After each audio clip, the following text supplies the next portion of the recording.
جب جادوگری کا فن عروج پہ آیا اور گھر گھر جادوگر اپنے فن کا مظاہرہ کرنے لگے تو اللہ نے حضرت موسیٰ علیہ السلام کو کرشماتی عصا عطا کیا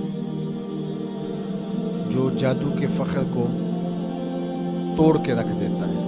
کبھی اژدہا بن جاتا ہے، کبھی ٹارچ بن جاتا ہے، کبھی اتنا لمبا ہوتا ہے کہ پتے جھاڑ لیتے ہیں، کبھی ٹیک لگا کے کھڑے ہو جاتے ہیں. تو یہ عصا ان کو بطور معجزہ عطا کیا گیا جب جادوگری کا فن پورے عروج پر تھا. موسیقیت کا جب بانکپن آیا اور موسیقی کے ذریعے لوگوں کو مسحور کیا جانے لگا تو اللہ نے حضرت داؤد علیہ السلام کو وہ آواز کا جمال عطا کیا کہ جب وہ زبور پڑھتے تھے تو اڑتے پرندے رک جاتے تھے. ایسا حسن عطا کیا.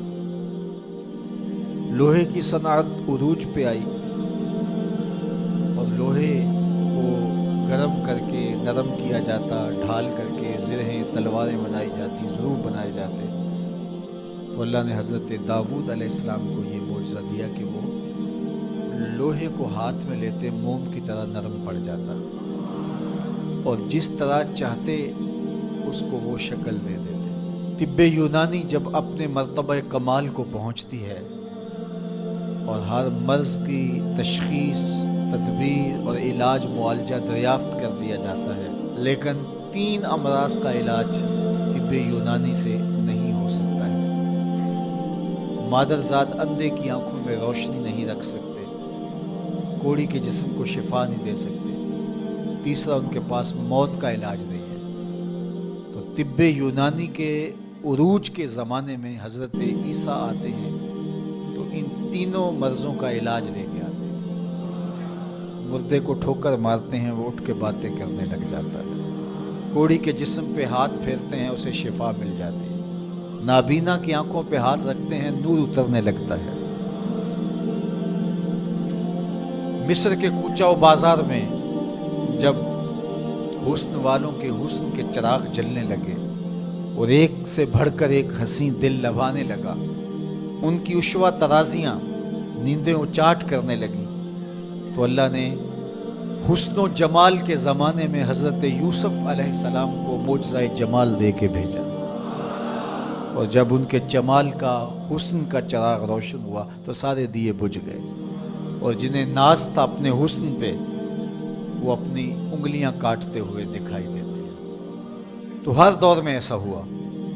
آپ انبیاء کی تاریخ پڑھتے جائیں اور ان کے معجزات دیکھتے جائیں، اور اس دور کا عروج اور بانکپن آپ کو جو ملے گا، معجزہ اس کا توڑ آپ کو نظر آئے گا. جب میرے اور آپ کے آقا و مولا تشریف لائے تو زبان و بیان کا عروج تھا، قرآن دیا.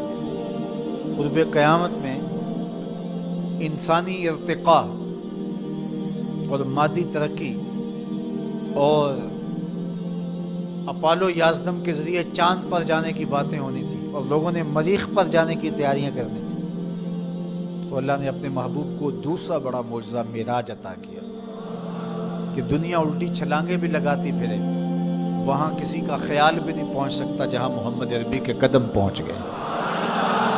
میرے امام بولے، خرد سے کہہ دو کہ سر جھکا لے، خرد سے کہہ دو کہ سر جھکا لے، گماں سے گزرے گزرنے والے، یا خود پڑے ہیں جہت کو لالے، کوئی کیا بتائے کدھر گئے تھے، سراغ عین و متا کہاں تھا، نشان کیف و الا کہاں تھا، نہ کوئی ساتھی نہ کوئی راہی، نہ سنگ منزل نہ مرحلے تھے، کمان امکان کے جھوٹے نقطوں تم اول آخر کے پیر میں ہو، محیط کی چال سے پوچھو کدھر سے آئے کدھر گئے تھے، وہی ہے اول وہی ہے آخر، وہی ہے ظاہر وہی ہے باطن، اسی کے جلوے اسی کو ملنے اسی سے اس کی طرف گئے تھے، کمان حیرت میں سر جھکائے عجیب چکر میں دائرے تھے، ان کی عظمتوں کی کنہ تک کون پہنچے.